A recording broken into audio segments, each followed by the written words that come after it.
Sí. Buenos días. Estaba diciendo que yo había sentido un poco pesado, duro, difícil el seminario 49. Yo intenté articular cosas de mi libro porque yo hablaba de los estoicos con el siguiente de los estoicos. Pensé algo de los estoicos que no era del todo, en fin, no queda claro, me parecía, ¿no? O era muy pesado porque repetía muchos dichos de los estoicos, etc. Bueno, luego en la segunda parte, cuando retomo el discurso de Vidura, ahí ya se hace un poco más vivo el seminario. Tenemos que continuar con el discurso de Vidura, porque es muy claro, es muy preciso, es muy contundente, y es un discurso que parece ser, me da la impresión que es bastante estoico, ¿no? Nos habíamos quedado en un momento que le estaba diciendo cosas al rey precisas, ¿no? Nos quedamos en un momento en el que dice que un rey, aunque sea poderoso, nunca deberá consultar con estos cuatro: un insensato,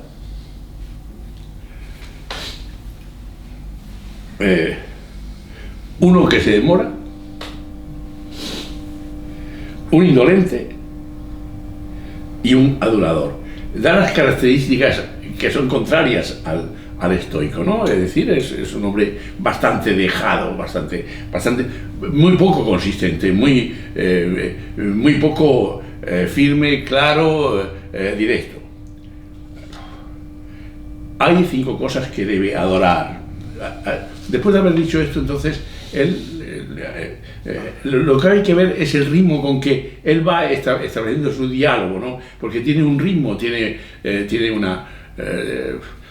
una cadencia, tiene una valoración de las palabras, tiene una valoración de las situaciones, de las emociones, de los sentimientos, de las relaciones, etcétera, etcétera, ¿no?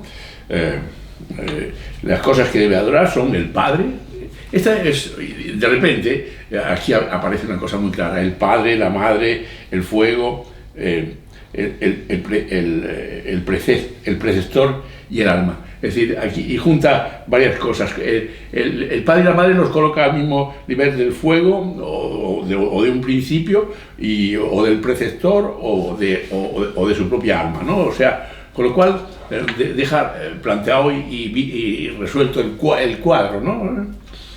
Un hombre sabio debe aprender buena conducta, buenas palabras. Este es el otro aspecto. Una de las cosas que es muy claro en este discurso es la valoración de las palabras, lo culto, lo exquisito, en fin, y buenos actos de todas las clases.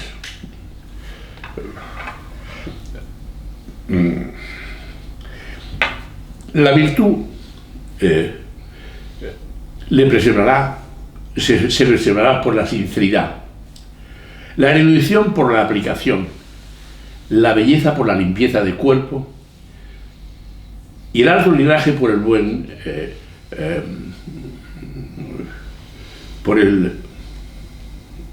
buen carácter. El linaje, en el caso de que tenga mala conducta, no impone respeto, aunque tenga un linaje, hay reyes que son despreciables justamente a pesar de su linaje. Y ahora uno podía recordar a algún rey actual que ha funcionado de esa forma tan burda. Un rey o un hombre que envidia la riqueza de otros, o la belleza, el poder, el alto linaje, la felicidad, la buena fortuna y los honores, sufre una enfermedad incurable. La buena conducta es esencial para el hombre. La intoxicación de riquezas debe censurarse más severamente que la del vino. En un hombre intoxicado por la prosperidad no puede hacérsele razonar hasta que no tiene un fracaso. Un rey debe someter primero su propio ser, considerándolo como su enemigo. Entonces nunca fracasará al someterse a sus consejeros y más tarde a sus enemigos.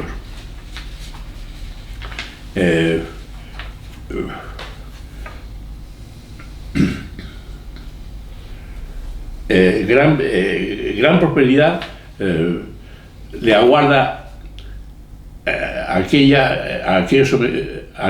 ha sometido sus sentidos o controlado su alma, o que tiene capacidades de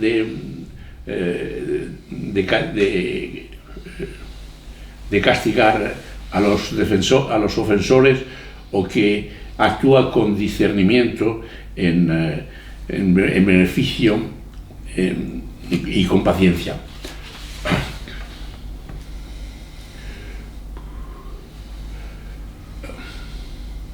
Controlar, y ahí, entonces, ahora hace una disquisición acerca de la palabra, acerca del hablar, de una forma muy elocuente, ¿no? Dice, controlar el habla se dice que es lo más difícil. No es fácil mantener una larga conversación, articular palabras, llenarlas de sentido, deleitar a los oyentes. Una charla bien intencionada puede hacer mucho bien. Igualmente, las malas palabras tienen el mal, o hacen el mal. Un bosque atravesado por flechas o cortado por hachas puede crecer de nuevo, pero un corazón herido por palabras malvadas nunca puede recuperarse. Armas como las flechas y los dardos pueden extraerse fácilmente del cuerpo, pero una palabra clavada profundamente en el corazón como una daga no es posible sacarla. Las palabras que salen por la boca como flechas son terribles. Heridos por ellas, muchos sufren día y noche. Un hombre sabio no debería disparar tales flechas para no herir el alma del otro. No hay duda que los deseos de alguien tienen éxito en la misma proporción a la atención que prestan a la justicia y a la moral.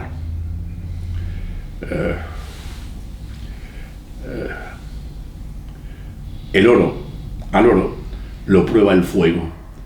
Una persona de buena cuna, sus modales.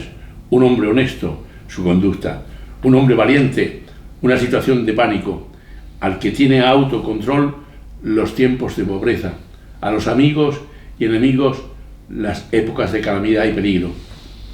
El sacrificio, el estudio, el ascetismo, los donativos, la verdad, el perdón, la misericordia y la alegría constituyen los 8 diferentes caminos de la justicia. Los 4 primeros pueden practicarse por motivos de orgullo, pero los 4 últimos solo existen en aquellos que son grandes de verdad. O sea, que él define lo que es un hombre grande, lo que es un hombre concreto. Haz esto durante el día y te valdrá para pasar la noche feliz. Recordad que Vidura ha sido llamado por su hermano porque él no podía dormir y porque estaba muy preocupado por cómo están las cosas en torno a la guerra. Otra cosa que quería subrayar es que este seminario 49 y 50 son seminarios importantes porque están en torno a algo que tenemos que dirimir y que discutir, que es la guerra, la paz y todas las cosas que vamos a ver en los próximos seminarios, y que hemos de tener en cuenta algunos elementos fundamentales. Él dice: haz esto durante el día y te valdrá para pasar la noche feliz. Haz esto durante los 8 primeros meses del año y podrás pasar felizmente la estación de las lluvias. hazlo durante la juventud y te aseguro una feliz vejez. Hazlo durante toda tu vida aquí y te aseguro una felicidad próspera.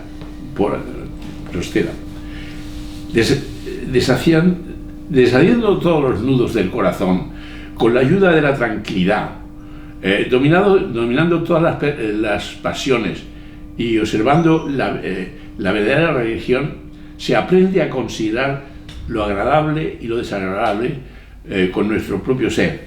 No debemos responder a las difamaciones o reproches de otros, aunque sea raro decirlo. Cuando un hombre sufre estos reproches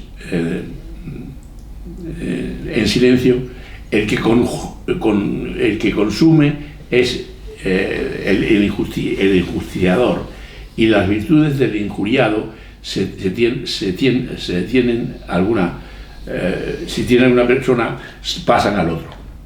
Nunca pelees con el amigo, es muy concreto en su evita la compañía de los viles y bajos. Nunca te comportes de modo arrogante y noble, y evita hablar con ira. Las palabras duras queman y destruyen lo más vital del hombre, sus huesos y su corazón. Así pues, el virtuoso debe evitar palabras duras de enfado. Se dice que el silencio es mejor que hablar. Y si tienes que hablar, es mejor que digas la verdad. Y si dices la verdad, es mejor que la digas de una forma agradable. Y si te hace decir algo agradable, es mejor decir aquello que va de acuerdo con la moral. Va incrementando y dando nuevas calidades al bien hablar.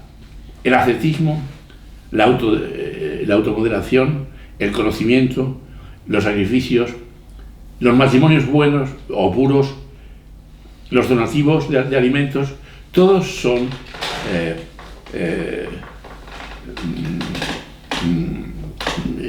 señales de que se está en una buena familia o que se pertenece a una familia.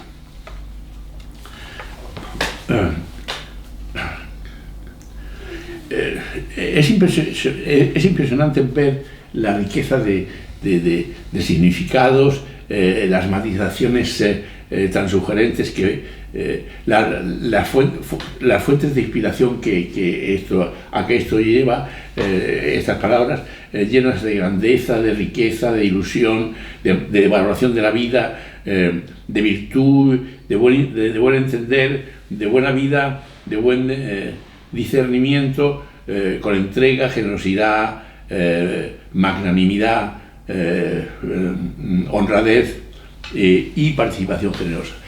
Todas esas cualidades son las que a mí me parece ver en este comportamiento de Vidura.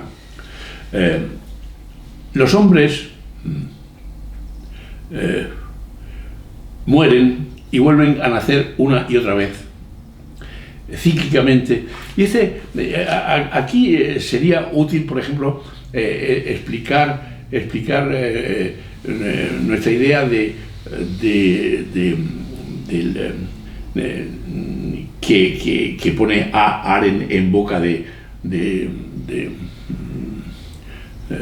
San Agustín, ¿no? San Agustín dice que no existe, el hombre se diferencia de las cosas generales, porque las cosas generales tienen un principio. La diferencia del hombre es que tiene un inicio, es decir, cada hombre es completamente diferente. Todas las cosas tienen un comenzar como muy general, mientras que el hombre es el único que tiene un inicio. O sea, Hannah Arendt lo llama el recién llegado, ¿no? Y yo creo que ese concepto es muy importante para poder entender que es un concepto con el que yo termino el capítulo 12, ¿no? O sea, y que yo cito a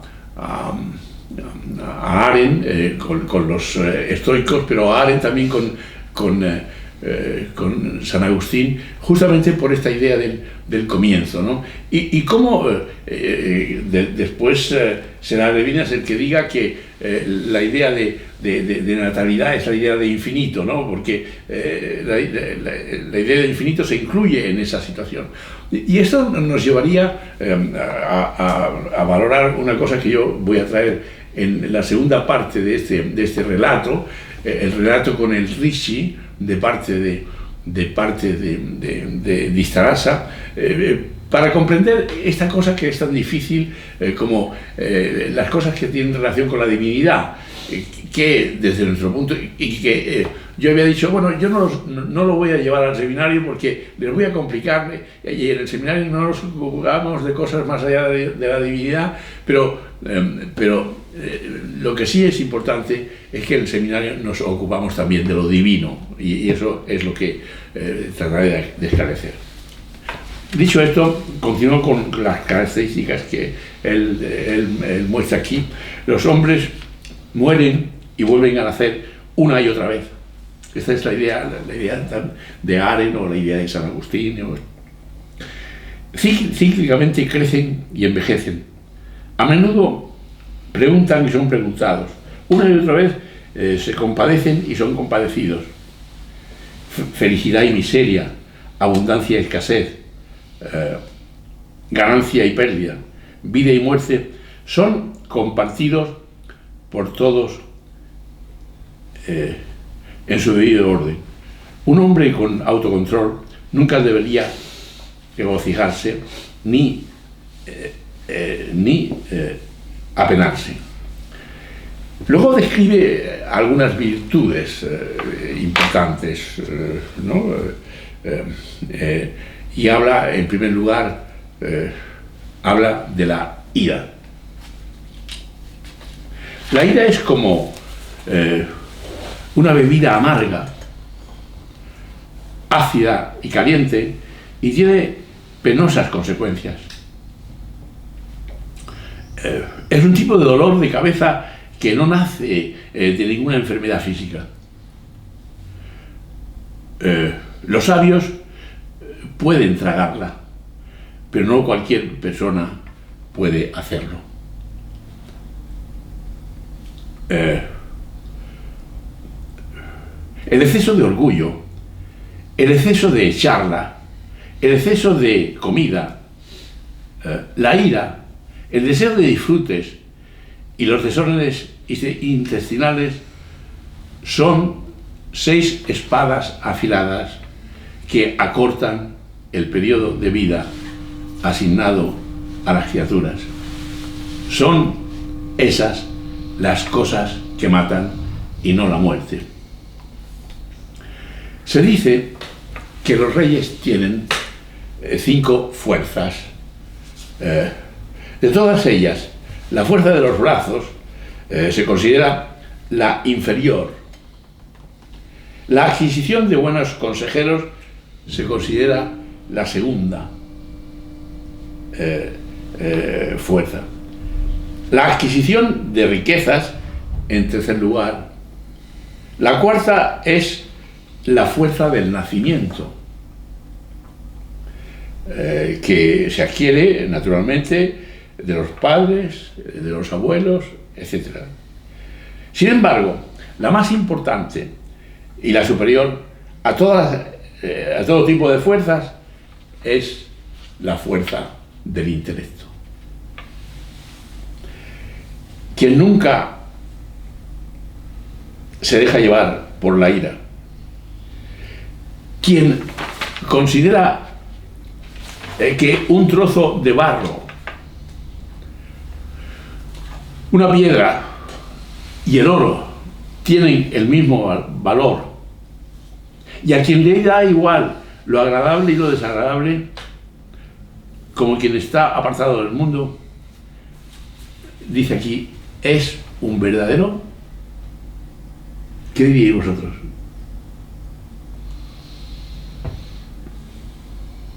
¿Qué es? Valoro igual una cosa que otra, lo agradable y lo desagradable, quien está apartado del mundo, que no le afectan las cosas del mundo, ¿quién es? ¿De qué estamos haciendo una descripción?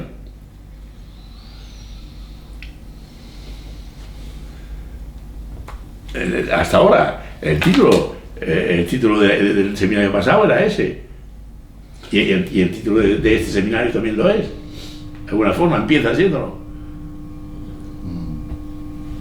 Tú te refieres a los estoicos. Exactamente.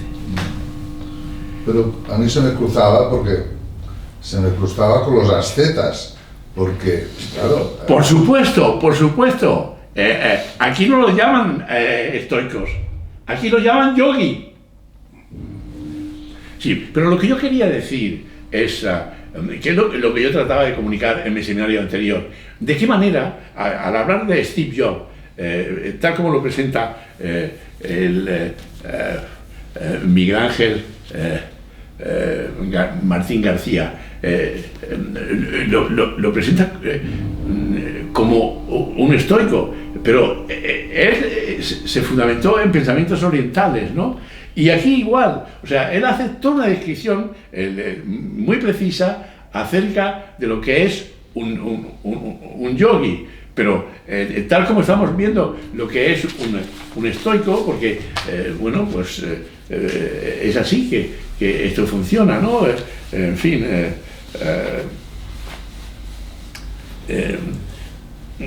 no hemos colocado y no hemos dicho, hemos hablado en el libro, en mi libro yo hablo de que alguien habla de los últimos estoicos, porque hubo varios estoicos, ¿no? Es decir, parecería que si no eres estoico no eres un hombre de bien, no tienes sabiduría. Ya. Hay otros que no son estoicos, que están aquí. Sí, o sea, bueno, lo que es importante, el estoico tuvo, había los estoicos antiguos, los estoicos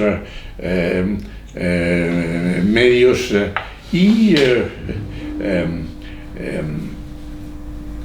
y luego los estoicos últimos, ¿no? Y lo que es importante es cómo esta corriente tuvo influencia en Roma sobre todo, pero y que con la caída del Imperio Romano se vino atrás y entonces fue Platón con las ideas platónicas el que ocupó el lugar, y luego fue el cristianismo el que ocupó el lugar de los estoicos, ¿no? Y hay muchos cristianos que consideran a los estoicos como partes suyas, ¿no? Sí. Yo diría que ¿Cómo? El derecho. ¿Cómo? El derecho. El derecho, sí, esa es la cosa fundamental, que es la justicia. Todo el tema de la justicia que lo vamos a ver. De modo que de alguna forma, los estoicos están ahí como formando una parte muy importante de este desarrollo. Y luego tuvieron influencia después en una serie de pensadores, entre otros Montaigne. Montaigne está si recordáis los seminarios que hicimos sobre Montaigne, tiene una actitud muy similar a los estoicos, ¿no? Luego está Kant, están una serie de filósofos de última hora que están ahí, ¿no? Pero yo diría que los presocráticos, sobre todo, tienen ese aire de fuerza. O sea, y cómo los presocráticos han sido sacados, porque son unos filósofos que aportan cosas para la vida, que eso es lo que estamos buscando permanentemente, ¿no? O sea, y esa sería un poco la idea, y esa es un poco la idea del seminario: cómo buscar cosas para nuestra práctica clínica, cómo buscar cosas para la cotidianidad, para la vida, para la educación, para el vivir, etcétera, etcétera. Esa sería un poco la idea. Y aquí, en este momento,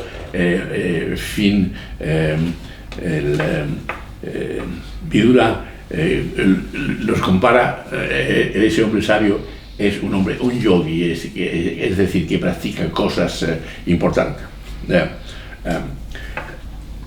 Continúa él diciendo lo siguiente: la inteligencia, la tranquilidad mental, el autocontrol, la pureza, la abstinencia de palabras rudas. Y aquí cada vez, en cada momento, él habla de la necesidad de un lenguaje cuidado y critica las palabras rudas.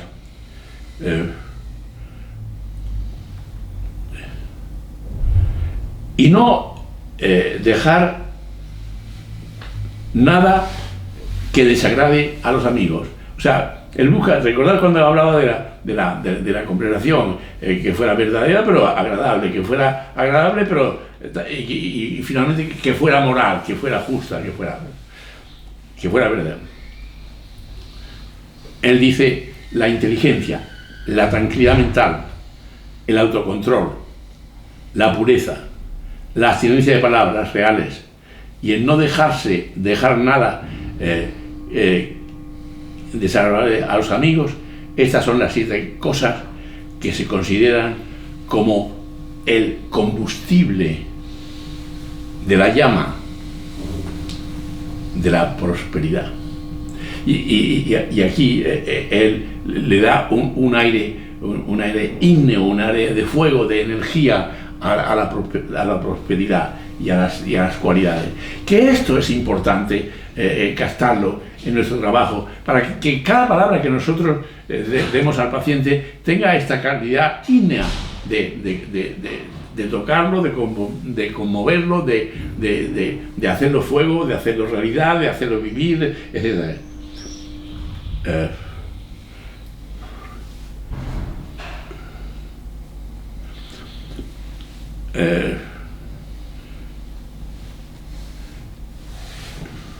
Las virtudes ejemplares y los placeres y dolores transitorios. La vida, de hecho, es eterna, pero sus diferentes fases son transitorias. Abandonando las cosas pasajeras, entrégate a lo eterno y haz tuya la alegría, que es la más grande de todas las adquisiciones. Hay un momento en que los estoicos se asimilan o son cercanos a los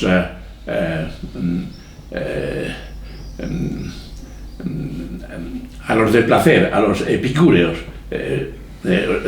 por momentos, ¿no? Y es en ese momento en el que ellos hablan de la alegría como una parte importante, ¿no? Es decir, en ese sentido habría una aproximación entre los epicúreos. Es cierto que el epicúreo, si se va hacia el placer y niega no es eso. Sin embargo, hay una cercanía en cuanto al espíritu que debe animar al estoico, que no es un tipo completamente sacrificado, completamente abnegado, completamente triste, no, sino que es un tipo que hace sus cosas con alegría, ¿no? ¿Sí? Es que para Epicuro el placer es la amistad. El placer, ¿Te encuentras la amistad? Ya, de acuerdo. La relación humana. Es decir, de acuerdo, por supuesto. Esa es la alegría, el placer máximo. Sí, es la amistad, o es la hermandad. Ayer leía una noticia interesante que decía que Amin Maalouf acaba de sacar un libro nuevo, ¿no? Amin Maalouf, ¿conocéis? Sí, sí. Y decía que Amin Maalouf es un hombre intelectualmente pesimista, pero con un corazón optimista. Y entonces él dice que después de esta crisis va a venir a algo bueno, porque cuenta con los otros, cuenta con los hermanos. O sea, y él cuenta con los hermanos. O sea, la idea es una idea que hemos traído aquí hace unos días en algún seminario anterior, que lo importante es la amistad, pero lo importante es la fraternidad también. Otro elemento importante de ayuda sería la fraternidad, por tanto. Y a misma luz, de alguna forma, habla de ese concepto que es la fraternidad, y ahí hay que tenerlo en cuenta, ¿no?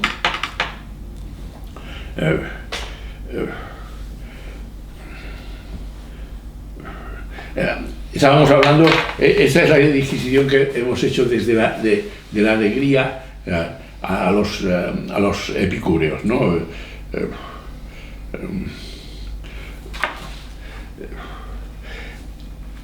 Entrégate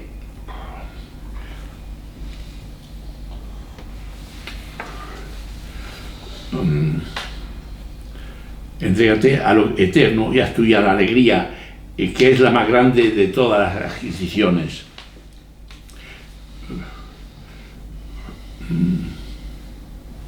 Reyes ilustres poderosos han gobernado esta tierra tan llena de riquezas, gloria y gozo, volviendo todos a ser víctimas de la destrucción universal.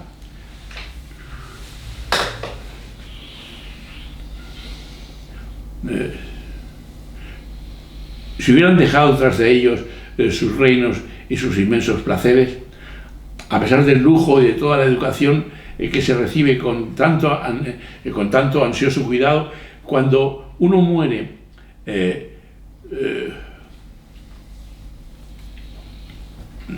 lo cogen, lo llevan a la pira funeraria con los pelos desgreñados y los llantos piadosos, arrojándolo al cuerpo a la pira como si fuera un trozo de madera. Luego, mientras los pájaros y los buitres salvajes se dan un festín con los restos del cuerpo, otros disfrutan de las riquezas del muerto. Es interesante cómo hace referencia a estas cosas, que es realista. Solo dos cosas se van con el otro al otro mundo: sus méritos y sus pecados. Después de arreglar el cuerpo, parientes, amigos e hijos retroceden sobre sus pasos, igual que los pájaros abandonaron un árbol sin flores ni frutos. Al hombre arrojado a la pira funeraria solo le quedan sus propias acciones. Por eso el hombre debería ganarse el mérito de la justicia con paciencia y cuidado. Entonces, aquí Vidura termina el discurso que hace a su hermano. Y entonces le dice,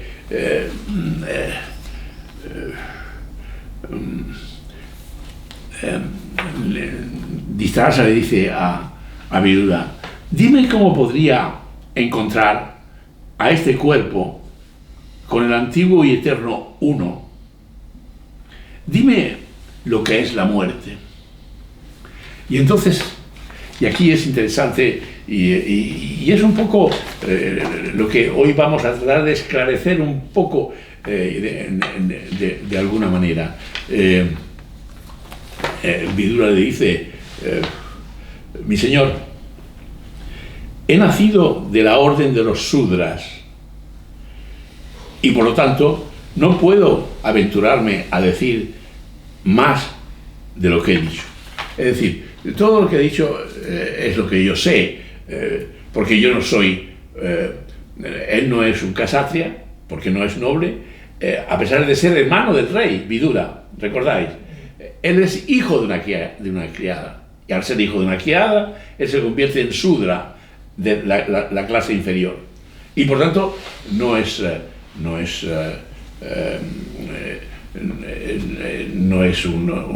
un sacerdote elevado que sabe de las cosas, y aquí se para, como si él pudiera entender solo de las cosas diarias. Entonces, las cosas que son más elevadas no las comprende. Es que en lo que ha dicho él no hay ya cosas muy elevadas y de mucho valor, y sin embargo, él quiere como separarlas, ¿no? Y entonces lo quiere mandar al sacerdote. Yo estuve tentado de saltarme esta cosa, porque el sacerdote va a hablar de cosas de la muerte, del más allá, del no sé qué, y digo, bueno, algunos de mis seminarios que están en contra de Dios, o que hablemos de Dios, o que hablemos de teología o de mitología, pues le va a parecer que esto es mitología. No, esto es una forma de elevar el pensamiento, y eso es lo que pretendía explicar ahora.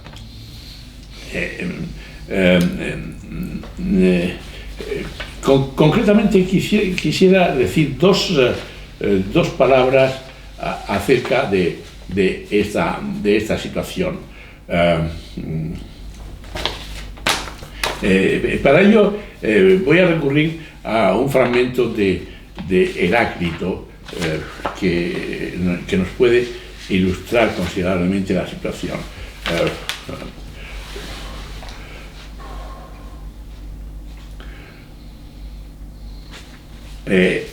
El fragmento de Heráclito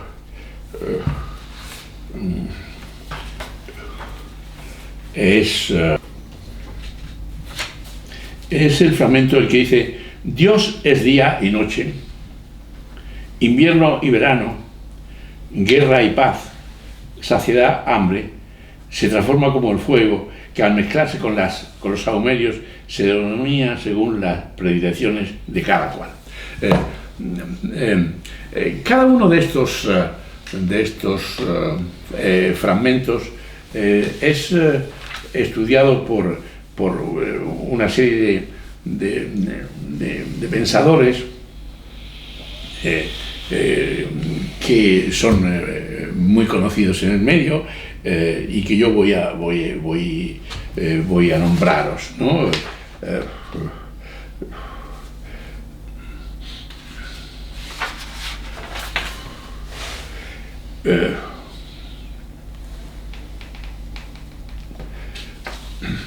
Dios es día y noche, como hemos dicho, tal. La primera parte del fragmento significa la identidad de los opuestos, y la segunda es cómo los opuestos se transforman, ¿no? Jagger es uno de los pensadores al que me voy a referir. Dice: esa cosa única que se afirma permanentemente en medio del cambio es lo que se llama Dios, ¿no?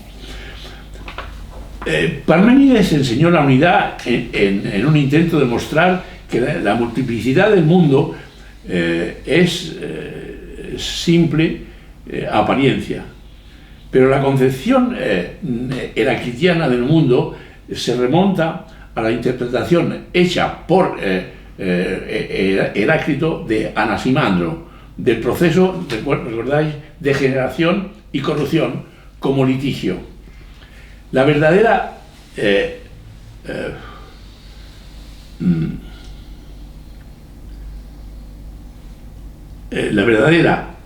la verdad heraclitiana de Dios es la justicia de Anaximandro, o sea, y no la de el dios Genófanes. Hay un dios que es Genófanes y hay otro dios que es el dios de la justicia. Es decir, el principio de Anaximandro es el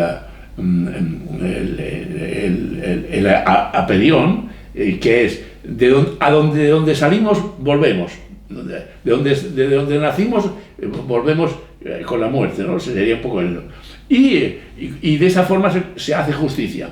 Después vino Heráclito y transformó eso de otra forma, que lo vamos a decir, en el cual es una manera más luminosa y más clara de transformar ese principio filosófico, que es donde empieza la filosofía, con aquellas 38 palabras que os he hablado en otro momento. Brum dice: hace aquí Dios aquello que se encuentra en el corazón de todos los contrarios, lo que va de uno a otro a través del cambio. Y Arendt dice: más allá de la oposición alma-mundo, debe existir una unidad que haga posible la correspondencia, una ley desconocida, presente en el mundo sensible y en el ámbito del alma. Es la misma unidad que enlaza los contrarios. Dios es noche, luz, oscuridad, etc., frío, calor. Cada uno de ellos inconcebible por separado, impensable, a menos que se relacione misteriosamente con su contrario. Tal unidad oculta pasa a ser entonces, según Rieler, el objeto de los filósofos. Tal unidad, esa unidad es el objeto de los filósofos. El koinos logos de Heráclito, el koinos es lo común de Heráclito. La percepción de esta unidad distingue la verdad del filósofo de las opiniones de la gente común. Y como apoyo de esto, cita la frase de Heráclito: Dios es día y noche y verano. Es por eso que yo he incluido esta segunda parte, porque esta concepción que va a hablar el Rishi, el religioso, es una concepción que corresponde al pensamiento filosófico, al pensamiento más culto. ¿Queda claro esta afirmación? ¿O no te queda clara? Bueno. O sea, el objeto de los filósofos es la percepción de esta unidad que distingue la verdad del filósofo de las opiniones de la gente común. Es lo que hemos discutido el día anterior, la doxa. Y que ellos se retiran de la plaza, Parménides y Heráclito se retiran de la plaza y van hacia la iglesia donde están los niños para jugar con ellos, para encontrarse con el juego de los niños por una parte, pero también con lo divino. Continúo. Distingue la verdad del filósofo de las opiniones de la gente común, y con apoyo ante la que en Heráclito Dios es día y noche y tal. La doctrina de Heráclito,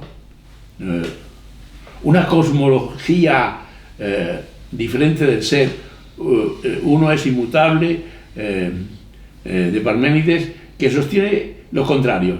Es esta unidad de contrarios, es en esta unidad de contrarios donde existe lo divino. ¿Estamos? O sea, esa sería un poco la idea. Y para terminar, Adrados, en este fragmento, recuerda las especulaciones posteriores de los místicos sobre lo divino, pero está en la transición antigua de la polisemia de los dioses y respira un panteísmo también tradicional. Dios ocupa el lugar que en otros fragmentos corresponden al fuego o al uno. Por un momento, la tendencia de todos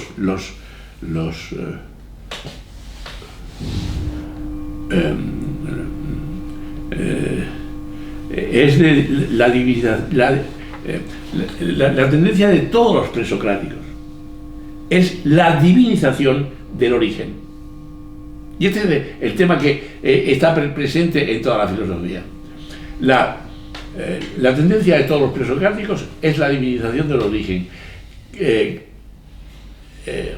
cristalizándose en grados y en otros fragmentos. El Dios es el que cifra la unidad.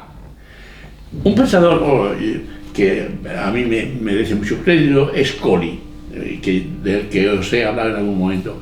Al final se presenta la hipótesis, dice Colli en 1975, de que toda la sabiduría de Heráclito sea un tejido de enigmas que aluden a una naturaleza divina, insondable.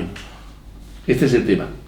Una naturaleza divina insondable. Y es por eso que es difícil acercarse a todos estos conceptos, porque es, en primer lugar, porque es un enigma, y en segundo lugar, porque es insondable. Y que lo veremos ahora en la descripción que hace el Ricci. No, perdona, pero es que igual no tiene mucho sentido, pero me hace pensar continuamente en el eterno retorno. Por supuesto, en Nietzsche, claro, exactamente. El concepto de movimiento, de eterno retorno. Exactamente. El final está en el mismo plano. Ya. Bueno. Nietzsche dirá, la oscuridad que Anaximandro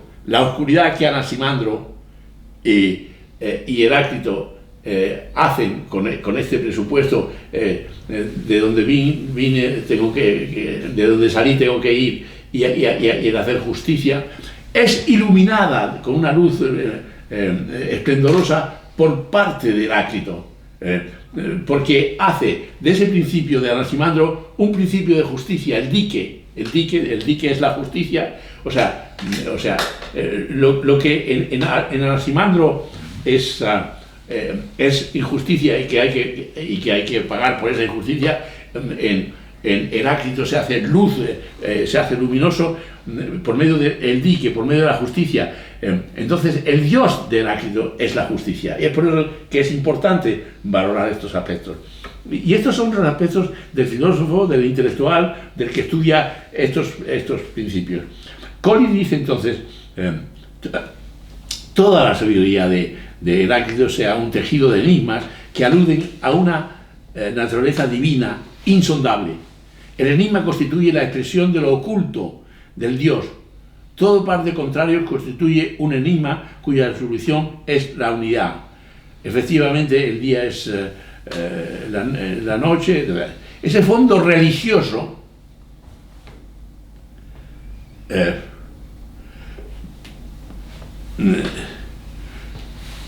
es lo que la razón tiende a expresar gracias a la mediación del enigma. Es decir, ese fondo religioso que está en tal. Y es por eso que yo he pretendido no quitar este trozo y hablar de ese fondo religioso.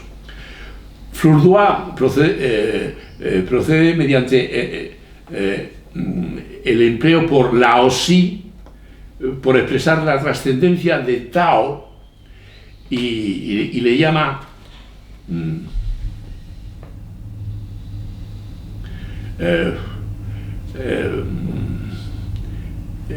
oposición, le llama oposición, que consiste en atribuirle predicados opuestos y contradictorios. Ningún atributo puede agotar la inagotable polivalencia del ser, que recurre, que retiene y armoniza en su alta unidad todas las antinomias y todos los géneros opuestos para abarcarlo. Hay que afirmar y negar de él lo mismo. O sea, de alguna forma, lo que Flournoy intenta decir, que esto se encuentra en Laozi, es decir, en lo oriental. Robinet dice que Laozi siente los fundamentos de la lógica, de la ambivalencia que domina el pensamiento taoísta, donde un término remite a su contrario, es decir,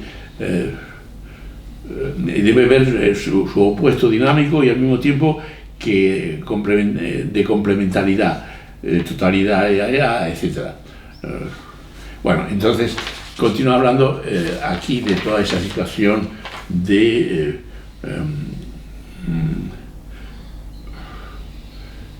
complementariedad en el pensamiento oriental, ¿no? Bueno,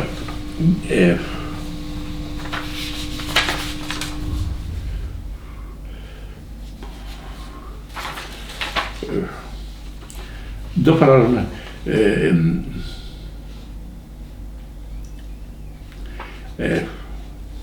Dios es día y noche, en guerra y paz, etcétera, etcétera, ¿no? Es la identidad de los opuestos.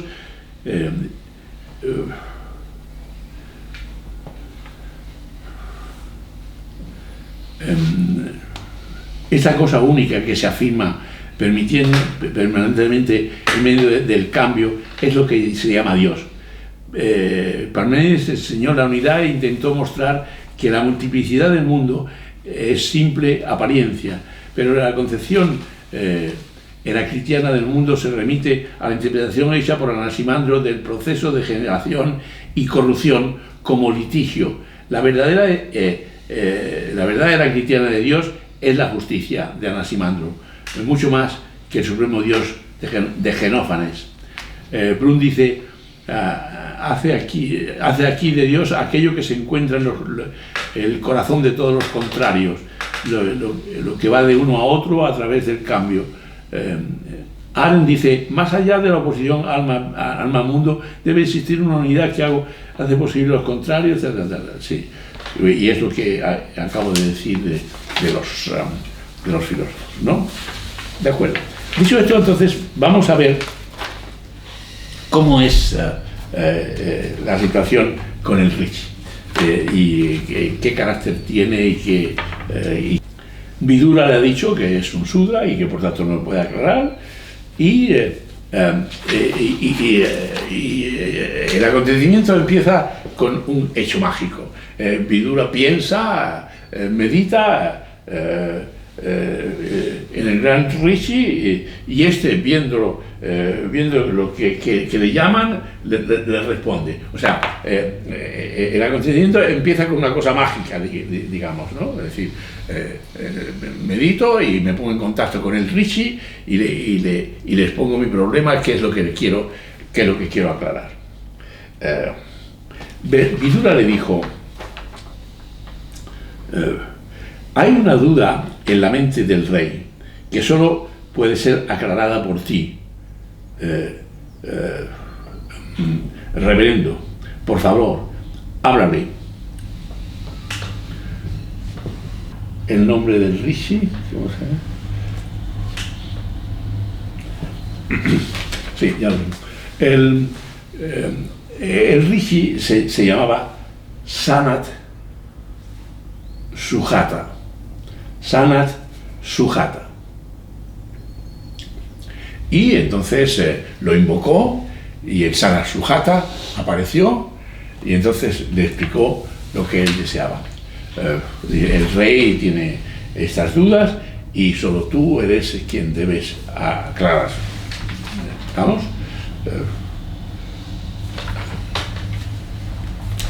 Dhritarashtra expuso al Ricci le preguntó sobre la muerte y sobre el Brahma. Sanatkusana dijo: te daré mi opinión. Los sabios piensan que la muerte, y daros cuenta que interesante, es un dicho de un sabio, de un religioso, en fin, te daré mi opinión. Los sabios piensan que la muerte resulta de la ignorancia. La ignorancia es la muerte y por tanto el conocimiento, la ausencia de ignorancia, es la inmortalidad. O sea, daros cuenta de qué forma directa el Ricci Sanatkusana entra en tema. Es el conocimiento. Eso es la muerte. Es un concepto muy básico, muy fundamental. La muerte no devora a la criatura como un tigre.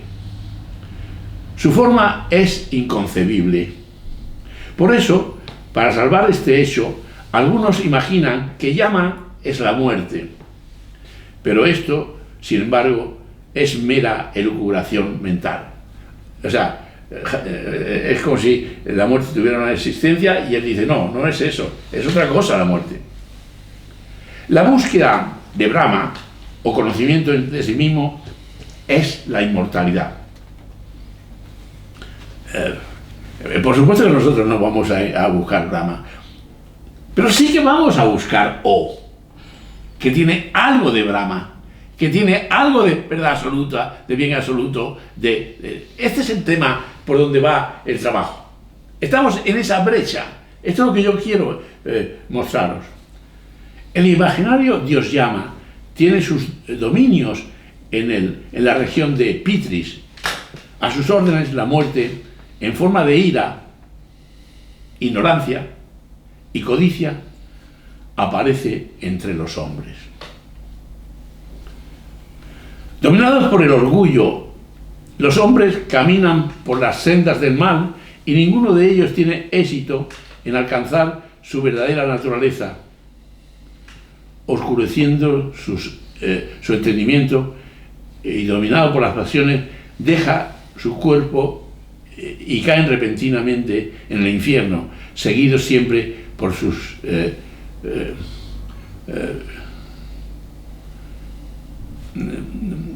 sentidos. Y así es como la ignorancia recibe el nombre de muerte. Es decir, aquí equipara la muerte con la ignorancia, o la ignorancia con la muerte. Los hombres que desean los frutos de sus acciones se dirigen al cielo cuando llega el momento, dejando sus cuerpos. No obstante, no pueden evitar la muerte, porque cuando se acaban los méritos de sus acciones, caen y vuelven a nacer inevitablemente. Las criaturas encarnadas, por ser incapaces de obtener el conocimiento de Brahma y por su conexión con los disfrutes mundanos, son obligados a pensar por una vida de renacimiento, arriba y abajo, alrededor, etc. La naturaleza,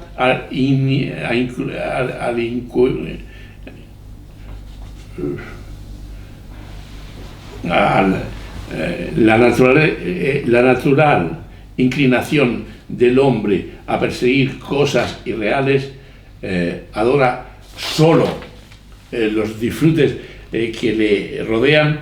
El deseo, el disfrute es la primera sacudida del hombre. La lujuria, la ira le siguen pronto. Esas tres cosas condenan a los hombres tontos a la muerte. Sin embargo, aquellos que han conquistado su alma escogen la muerte por la autorrestricción. La ignorancia ha asumido la forma de llama. No puede devorar al hombre, que mata el deseo mediante las autorrestricciones. ¿Qué le puede hacer la muerte a una persona cuyo alma no ha sido confundida o seducida por el deseo? A este la muerte no le causa miedo.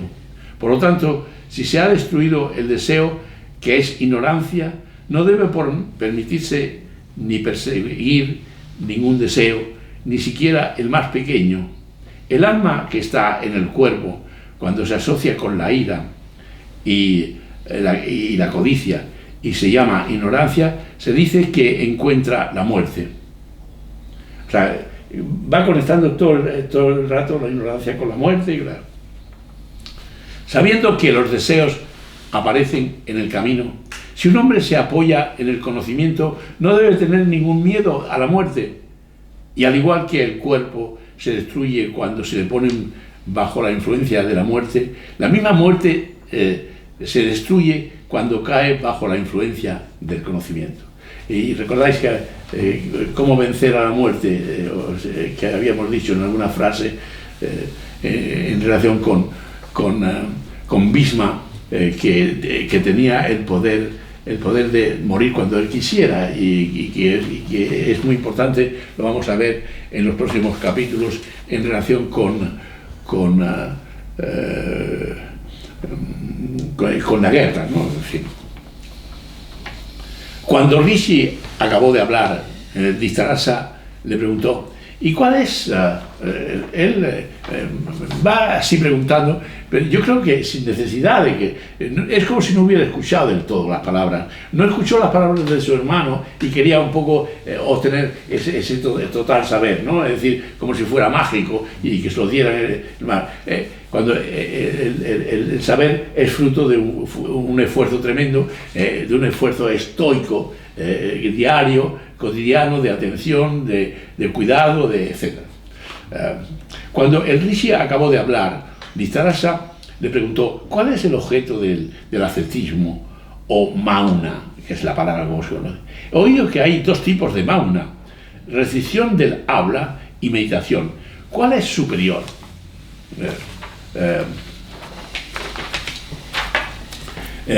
¿Puede una persona sabia obtener un estado de quietud y allanar la emancipación por el mauna? Es decir, ¿puede uno obtener cosas fácilmente? Es decir, lo que le están preguntando a él son cosas muy concretas y muy... ¿Cómo se puede practicar? O sea,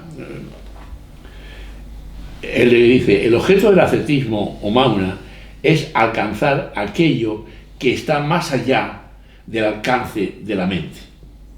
O sea, y aquí está esa barrera que es insalvable, o esa, del conocimiento o del saber filosófico y el saber cotidiano. O sea, el verdadero mauna no solo consiste en la restricción del habla, sino en la absoluta restricción de todos los sentidos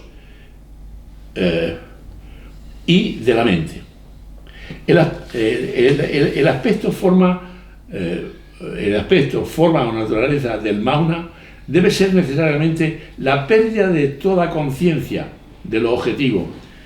Y lo objetivo y la concentración de todo la conciencia sucumbe en Brahma, lleva a Brahma. Cuando se alcanza tal estado, se alcanza Brahma. Brahma es el símbolo védico aún que representa lo grosero de lo sutil y lo causal. El mauna se obtiene por la inmersión de lo grosero en lo sutil. Daros cuenta que hay esta cosa de que hablábamos de lo grosero, de lo oculto, de tal. Lo sutil es lo causal y lo causal es el Brahma. Hay clases de renacimiento y todas son recomendables. La primera es no experimentar alegría en ocasiones de prosperidad.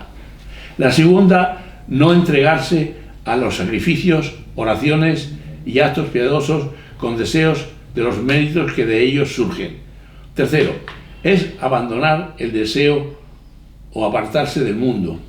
La cuarta es no apenarse ni permitir que el dolor nos aflija cuando fallan nuestras acciones y si ocurre algo desagradable, no se debe sufrir por ello. Son características muy próximas al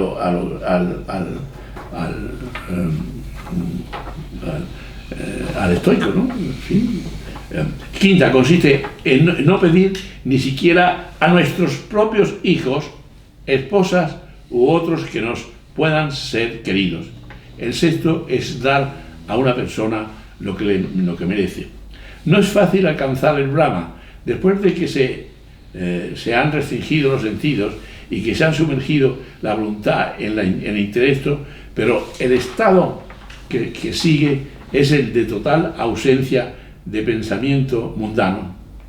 El conocimiento que conduce a la obtención del Brahma solo es asequible por la práctica del Brahmacharya. Brahmacharya significa búsqueda de la verdad. Bueno, son conceptos muy generales. A pesar de que fueran muy generales, yo había pensado de no comunicarlos, pero me parece útil que los supierais para saber qué es eso cuando hablamos de lo divino, qué es eso que hablamos de lo que es superior a lo que nuestro trabajo debe tender y debe llevar, que es un poco, de alguna forma, el Odebion o lo absoluto, el saber absoluto. Aunque reside en la mente y es inherente a ella, el conocimiento del Brahma todavía está inmanifestado. Solo se manifiesta con la ayuda del intelecto puro y el Brahmacharya, es decir, el intelecto puro y el trabajo permanente y constante, ¿no? En fin, el conocimiento puro, que es un poco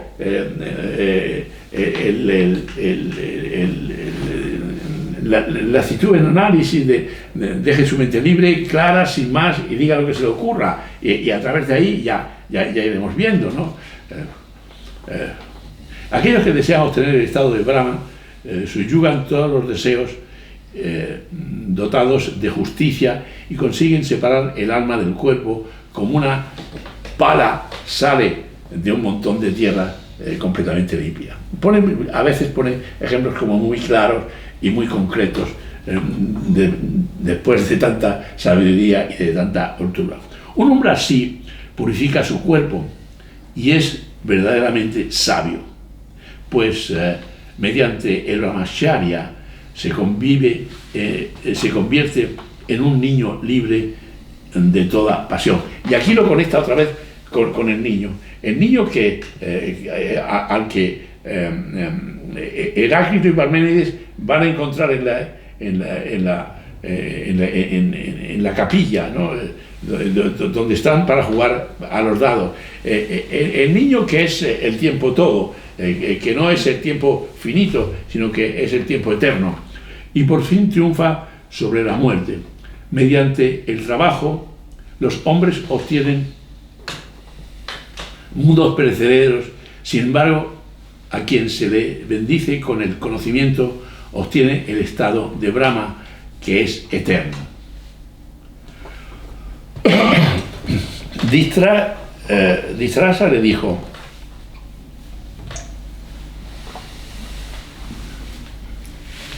dices, mi señor, que un hombre sabio percibe la existencia del Brahma. Y daros cuenta de qué manera le contesta Sanadhusana.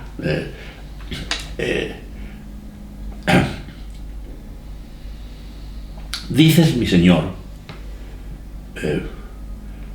que el sabio percibe. No tengo yo ahí.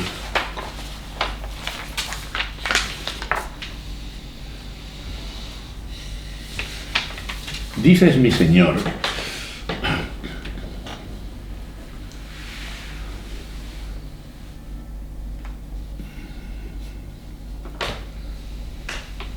que el sabio percibe la existencia del Brahma en su propia alma. Y entonces añade: dime cuál es la verdadera forma. Entonces él lo quiere encontrar por la forma, va a lo concreto. ¿Cuál es la forma? Y el color del omnipresente y eterno Brahma. O sea, el Dhritarashtra le pregunta a Sanadhusana por existe el sabio, y entonces ¿cómo es? Pero ¿qué forma tiene? ¿Qué color? Lo concreto. Y entonces Sanadhusana le contesta de la siguiente forma, que es muy interesante, ¿no? ni en la tierra, ni en el cielo, ni en las aguas del océano hay algo que se le parezca. O sea, ya lo deja fuera de su pregunta concreta. De lo que tú quieres saber, de la forma y del color, eso no existe en ninguna parte. Continúa diciendo, ni en las estrellas, ni en el rayo, ni en las nubes puede verse su forma. Tampoco es visible en la atmósfera, ni en los Devas, ni en la luna, ni en el sol, ni en el Rig, ni entre los Yasus, ni entre los Atayar Vans, ni en el puro Sama puede hallarse. Imposible el comprender, y estando más allá del alcance de los límites del intelecto, incluso el destructor universal es reabsorbido en el después de la disolución. Es decir, este O absoluto, este bien absoluto, esta cosa excelsa que está describiendo es toda cosa divina, absorbe incluso el mal mismo, ¿no? En fin. Sin embargo, lo que yo pretendía es hablaros de esto para ver que uno se puede acercar a tratar de comprender desde el punto de vista filosófico, desde el punto de vista psicoanalítico, algo más allá de esa realidad. Continúa él. Es imposible confeccionarlo y es más sutil que el filo de una daga y más grueso que las montañas. O sea, se va de un extremo a otro. Es una cosa que, le viene a decir, que es una cosa que no se puede captar por los sentidos. Es la base sobre la que se funda todo. Y aquí está, otra vez, de alguna forma, el logos de Heráclito, o está la ley de Heráclito, está lo común de Heráclito, que Heráclito dice, lo común es lo que hay que pensar, lo común es lo que está en el centro de todo, es la ley de todo. Y en un momento determinado Heráclito dice, es comprendiendo el todo que participamos del común, pero muy pocos son los que son capaces de llegar a eso. Sin embargo, cuando opinan, dice, mi opinión es la que vale. ¿Me explico? Y ahí está la contradicción. Lo que yo estoy diciendo es verdad, cuando realmente no estás aceptando lo común y el principio. Y lo que está tratando de definirle aquí Sanahusana es lo etéreo de esta situación, lo difícil de esta situación, el estado de ánimo que hay que tener. Base sobre la que se funda todo es incambiable en este universo visible. Es inmenso y ahora es delicioso. O sea, todas las criaturas han salido de él y a él todas vuelven. Y aquí está otra vez el dicho de Anaximandro, ¿no? De ahí salieron y a él vuelven.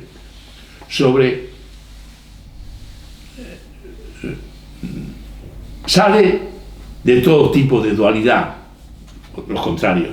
Se manifiesta como el universo y es omnipresente. Los sabios dicen que no cambia. Los sabios dicen que no cambian a pesar de que cambie la lengua.